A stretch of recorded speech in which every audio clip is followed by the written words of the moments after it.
Contagem invadida por bandidos na tarde passada. Ameaçado pelos ladrões, ele chegou a tirar a arma para se defender, enquanto corria para se esconder dos disparos feitos pelos criminosos. Veja.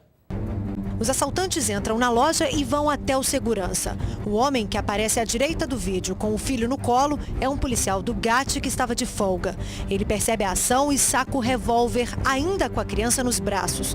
Antes de sair, um dos bandidos atira na direção do policial. A tentativa de assalto foi nesta loja em Contagem, região metropolitana. A ação dura menos de 1 minuto. Os bandidos não chegaram a anunciar o assalto.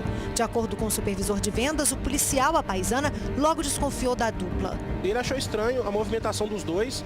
Para não se envolver, ele tenta sair. Nessa hora que eles não deixam que ele saia. Fala para ele, volta, você não vai sair não. Aí ele desce correndo a escada e aí ele saca a arma. Os funcionários só se deram conta do que tinha acontecido quando ouviram o barulho do tiro. Estava separando o material aí eu escutei um estouro. Aí quando eu levantei, o pessoal já saiu correndo, não deu para ver nada não. Apenas um dos bandidos estava armado. Daqui de dentro da loja, atiram para fora da loja. E saem correndo e lá de fora não deu para ouvir outro disparo. Só deu para ouvir o disparo de um tiro. E nessa hora o policial está lá na padaria, uma padaria que tem aqui ao lado, protegendo o filho. Se tivesse existido a situação sem ele estar com a criança, que com certeza os bandidos não teriam tido a mesma sorte. De acordo com o segurança que presenciou a ação, esta não foi a primeira vez que os bandidos vieram na loja. Os mesmos homens estiveram aqui na semana passada e também não roubaram nada. Por isso, a empresa já pensa em algumas medidas para evitar esse tipo de surpresa. A diretoria já está olhando a situação, né, a diretoria da empresa, para saber qual a providência vai tomar, se vamos precisar de colocar segurança armado ou tomar alguma outra atitude. O procedimento para a contratação do financiamento de ensino superior pelo FIES, programa do governo federal, está causando um tumulto em uma faculdade de Belo Horizonte. Centenas de estudantes se dividem em filas formadas durante a madrugada no UniBH, no bairro Buritis. A Gabriela mandou este vídeo para a gente, veja. Aqui tem 2 filas. Essa que eu estou mostrando é a fila de quem vai vencer o FIES hoje. E essa segunda fila é a fila de quem está com o nome na lista. Tem gente chegando 1h da manhã, 2, até 5 horas da manhã. Tem gente furando fila, tem gente desesperando. Está ficando até 2 horas da manhã para resolver o problema. A Gabriela disse que está tentando financiamento para o curso de fisioterapia, ficou ontem na fila de 6 da manhã até 11 da noite, não conseguiu concluir o procedimento. Hoje ela foi para a fila 5 da manhã. Quando nos mandou este vídeo, já tinha 133 pessoas na frente dela. A estudante disse que muitas dessas pessoas que estão na fila já perderam o prazo de 10 dias para concretizar a contratação do FIES. O prazo começa assim que a inscrição no programa é realizado pelo candidato na internet. Os estudantes reclamam que a faculdade demorou a iniciar o procedimento de contratação e com essa quantidade enorme de alunos não está conseguindo atender a toda a demanda. O UniBH diz que a culpa é do MEC. O Ministério mudou as regras do FIES, não adequou o sistema, que ficou inoperante até 23 de fevereiro e continua operando instável. O Centro Universitário registrou queixa na polícia, já que o MEC não tem respondido sobre os problemas no sistema. E o UniBH está recomendando aos estudantes que perderam o prazo que entrem em contato com o MEC. O telefone é esse aí, 0800 616161. Olha, boa sorte, porque nós tentamos várias vezes e só está dando ocupado. Um casal foi soterrado no desabamento de uma casa no bairro Florença, em Ribeirão das Neves, durante a chuva da madrugada. Os bombeiros conseguiram retirar marido e mulher dos escombros com vida. O desabamento aconteceu neste terreno durante a chuva. Segundo os vizinhos, houve um barulho muito grande quando eles olharam. O muro da divisa aqui havia cedido e a terra foi puxada, sendo jogada em cima da casa. Olha só o estrago, dá pra gente ver muitos tijolos e pedras que caíram no quarto do casal. Aqui dormiam uma criança, o pai e a mãe dela. E no quarto ao lado, uma outra criança que não se feriu. Foi horrível de madrugada você acordar com aquele barulho todo. Ela gritava socorro, socorro, chamava, né? Ô vizinho, socorro. Maria, a filha dela também desesperada. Foi horrível. Entrando agora aqui no quarto do casal, olha só quantos escombros, olha o tamanho aqui desse pedaço de parede que caiu. Tudo isso aqui fazia parte da parede do quarto do casal e era nesta cama aqui onde eles estavam. Eles dormiam na hora do acidente e ficaram soterrados debaixo de toda esta terra aqui, assim como uma criança que estava ali do lado, que também foi atingida por esse monte de pedras, tijolos e também de estruturas que foram puxadas da parede. Vou mostrar para vocês que os vizinhos vieram socorrer aqui o casal e a criança e eles usaram, olha só, enxadas como essa aqui e a outra que está ali na frente, para começar a retirar a terra e deixar que eles respirassem antes que os bombeiros chegassem até o local e levassem os 3 para o hospital. O esposo estava só com a cabeça por lá de fora, a mulher estava com as pernas presas e o filho menor dela estava com concreto no corpo, quase morreu. Wilson Pereira da Silva, de 39 anos, e Cláudia Aparecida Firmino, de 38, estão internados no Hospital Municipal de Contagem. A criança não teve ferimentos. A Defesa Civil esteve no local para avaliar a situação da casa, que ficou cheia de rachaduras. De acordo com a assessoria de comunicação da Prefeitura de Ribeirão das Neves, esse imóvel vai ser interditado, mas antes disso será feita a retirada do entulho. A polícia está à procura de um assaltante de lotérica que agiu nessa segunda em João Monlevade. Por volta de 5h30 da tarde, com a loja cheia, um homem entra na loja de arma em punho, capacete na cabeça. Os clientes correm para a rua assustados.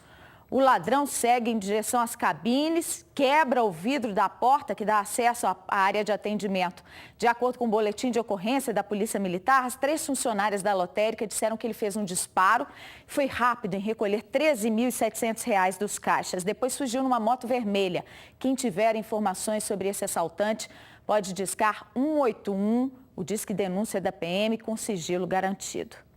E foi preso em São Paulo suspeito de participar de um outro assalto à lotérica em que a gerente foi baleada em Poços de Caldas, no sul do estado. Marcos Eugênio dos Reis Almeida, de 54 anos, estava escondido. Ele morava neste prédio que fica no bairro Santa Efigênia, na capital paulista. O local tinha sido ocupado pelo movimento Frente Moradia Livre. Marcos é suspeito de ter participado do assalto a essa lotérica que fica no centro de Poços. As imagens do circuito de câmeras de segurança mostram a ação dos criminosos. Um dos bandidos de camisa preta é segurado pela gerente, que leva um tiro no ombro. Em seguida, segundo a polícia, Marcos é quem invade o local correndo e vai até o caixa.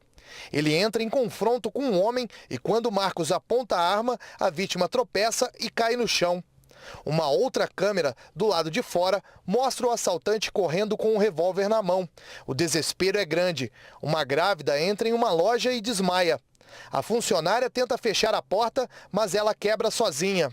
Segundo o delegado, o assalto foi planejado. Ele recebeu esse convite para participar do crime uns 5 dias antes do fato e combinou com o outro investigado e se encontraram no mototáxi. Ele recebeu uma arma de fogo, segundo as informações. Marcos estava trabalhando de feirante na capital paulista e foi preso quando chegava em casa. Em entrevista, ele primeiro alegou que estava trabalhando como mototaxista e foi coagido a participar do assalto. Ele fez para mim fazer uma corrida para ele, entendeu? Eu trabalhando, fazendo a corrida para ele, me deu o revólver e aconteceu isso, aconteceu.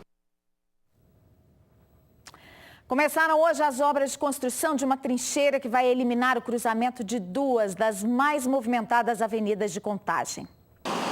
Tudo parado. Circular pelo bairro Cidade Industrial foi um teste de paciência. Não tenho vontade nem de sair de casa. Ainda bem que eu estou desempregada, né? Estou livre, mas e as pessoas que têm horário certo para pegar serviço, né? Com o início das obras para a construção da trincheira, a pista da Avenida Davi Sarnoff, no sentido bairro Eldorado, foi fechada, desde o shopping até a Avenida Francisco Firmo de Matos. Eu estou dali do Água Branca até aqui, deve ter meia hora para andar aí menos de 5 quilômetros. Sinalização foi instalada para orientar os motoristas sobre as mudanças. Agentes de trânsito estão no local.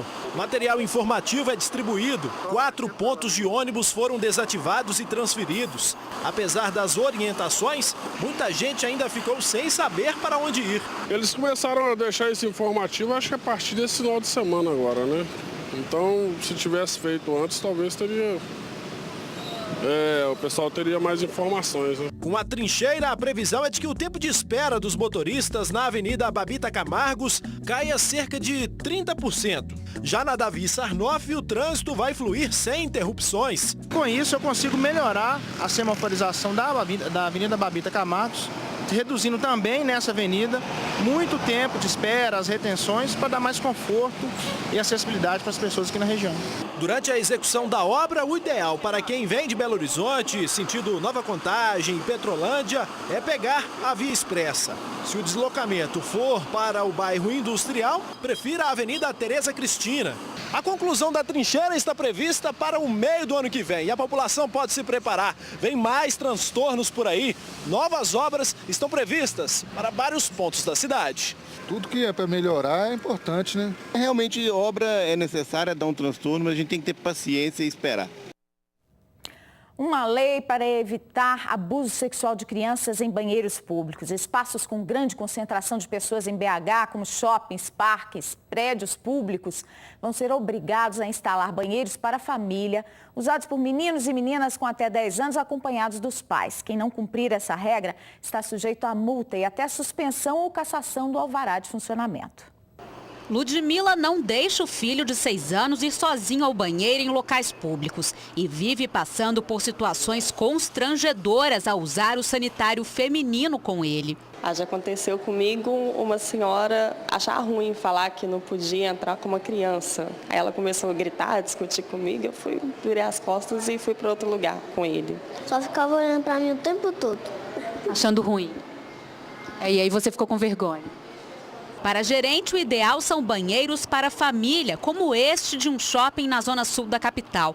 Aqui, pais, mães e responsáveis com crianças podem usar o mesmo espaço. Há uma necessidade cada vez maior e é fundamental que esses espaços, todos os espaços públicos, possam acolher essas famílias, seja ela toda ela ou em parte.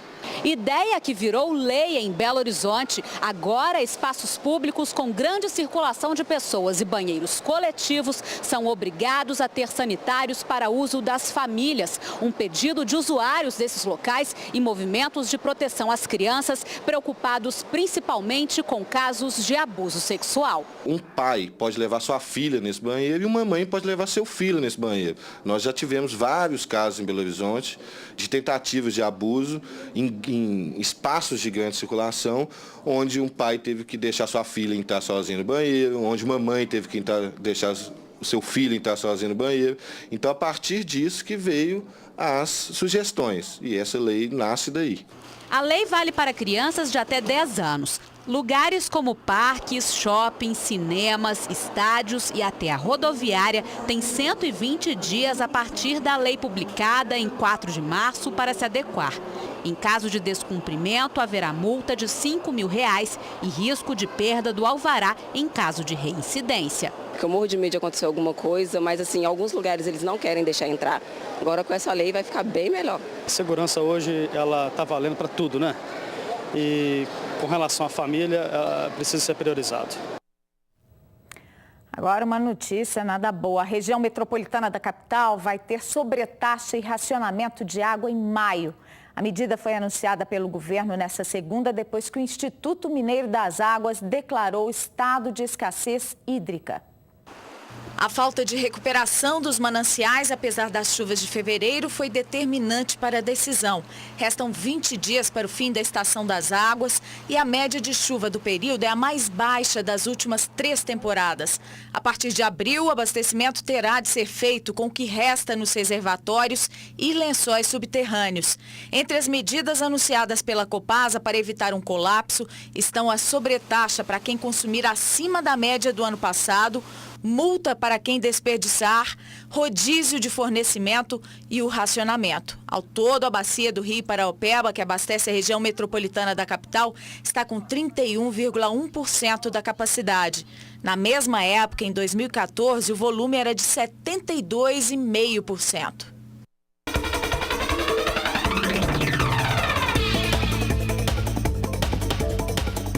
Nesta terça, as áreas de instabilidade aumentam e deixam o céu encoberto com chuva significativa nas regiões Central, Sul, Oeste, Triângulo e Zona da Mata.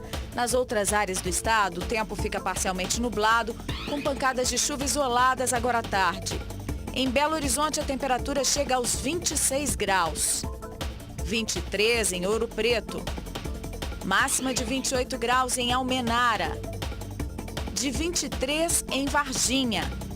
E em Uberlândia, os termômetros atingem 24 graus. A imagem ao vivo da região do Complexo da Lagoinha e rodoviária da capital, no centro da cidade, mostra o tempo nublado. O dia amanheceu chuvoso em Belo Horizonte. A temperatura neste momento é de 21 graus e a umidade relativa do ar está em 94%. A polícia investiga a morte de um estudante achado nesta segunda em uma vala dentro do campus da Universidade Federal de Viçosa. O adolescente de 17 anos desapareceu sexta-feira, quando saiu de Ponte Nova para uma calourada na cidade vizinha. Valmir Gabriel de Oliveira Maciel, de 17 anos, foi visto com vida pela última vez ao sair de uma calourada num sítio na zona rural de Viçosa. Amigos e parentes deram várias buscas porque ele não voltou para casa. O corpo foi encontrado nessa vala que fica numa área experimental da Universidade Federal de Viçosa. O delegado trabalha com a suspeita de assassinato. Foi achado por transeuntes que passaram no local, sentiram um odor característico lá e acionaram os vigilantes da Universidade Federal. Ele estava nu. O senhor já tem alguma linha de investigação? Temos, a gente não pode adiantar não, né? Porque naturalmente isso pode comprometer aí alguma... Suspeita de homicídio? Sim. O corpo foi encontrado com uma pulseira de ouro, o que num primeiro momento descarta a possibilidade de latrocínio. Donos de postos de combustíveis da Fernão Dias têm sido alvo constante de ladrões. A nossa equipe do sul do estado registrou mais um assalto, dessa vez em Campanha, onde os bandidos agrediram funcionários. Os criminosos chegam na calada da noite. Repare que todos estão encapuzados. Ao abrir a porta do escritório do posto de combustível, ameaçam funcionários. Eles reviram o caixa em busca do dinheiro. Os meninos estavam fechando o caixa, eles invadiram lá e revistaram tudo, abriram as gavetas e pediram o celular, pediram o dinheiro. Inclusive jogou o monitor no chão do computador. Antes de virem aqui para o posto, os bandidos passaram primeiro nesta lanchonete. Levaram R$70 e ainda agrediram uma funcionária com uma coronhada no rosto. Aqui, a ação durou pouco tempo e os criminosos fugiram pela rodovia Fernão Dias. O prejuízo total é de cerca de R$1.400. Já é um prejuízo grande, é praticamente o salário de um frentista do mês. Os donos do local estão cansados de tanta violência. Constantemente está tendo assalto aqui, não só aqui na rodovia toda também está tendo, né? Eu não sei como é o trabalho da polícia, mas a gente não está tendo muito retorno disso.